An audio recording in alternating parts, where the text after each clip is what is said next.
আসসালামু আলাইকুম রহমতুল্লাহি ওবরকাতুহ। সম্মানিত প্রিয় বন্ধুরা, আশা করি আপনারা সকলেই ভালো আছেন। আমিও ভালো আছি আলহামদুলিল্লাহ। প্রিয় বন্ধুরা, আজকে যেই বিষয়টা নিয়ে আপনাদের সম্মুখে হাজির হয়েছি, যেই বিষয়টা প্রত্যেক বাড়িতে প্রয়োজন, প্রত্যেক মানুষেরই প্রয়োজন, যেই বিষয়টা হইল বাড়ি বন্ধের তদবির।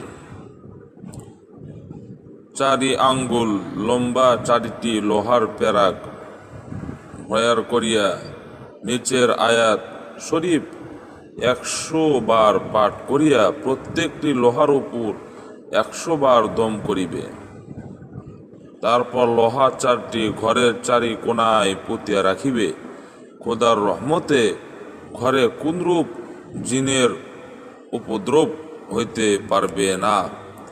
এই দোয়া, ইন্নাহুম ইয়াকিদুনা কায়দা ওয়া আকিদু কায়দা ফামাহিলিল কাফিরিনা আমহিলহুম রুয়াইদা। প্রিয় বন্ধুরা, নিচে বাংলায় দেওয়া আছে, আপনারা সকলে মনোযোগ সহকারে দেখবেন এবং এই আমলটা করলে, এই কাজটা করলে বাড়ি বন্ধ হয়ে যাবে ইনশাআল্লাহ।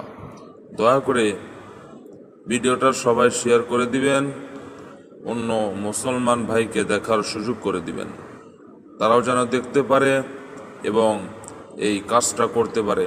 প্রত্যেক মানুষেরই বাড়ি বন্ধের প্রয়োজন। বাড়িতে বাচ্চা পোলাপান থাকে, ছোট পোলাপান থাকে, সমস্যা হতে পারে। এজন্য বাড়ি বন্ধ রাখলে, বন্ধ করে থুয়ে দিলে আর কোনো সমস্যা হওয়ার ভয় নাই, আল্লাহ যদি চায়। আসসালামু আলাইকুম রহমতুল্লাহি ওয়া বারাকাতুহু।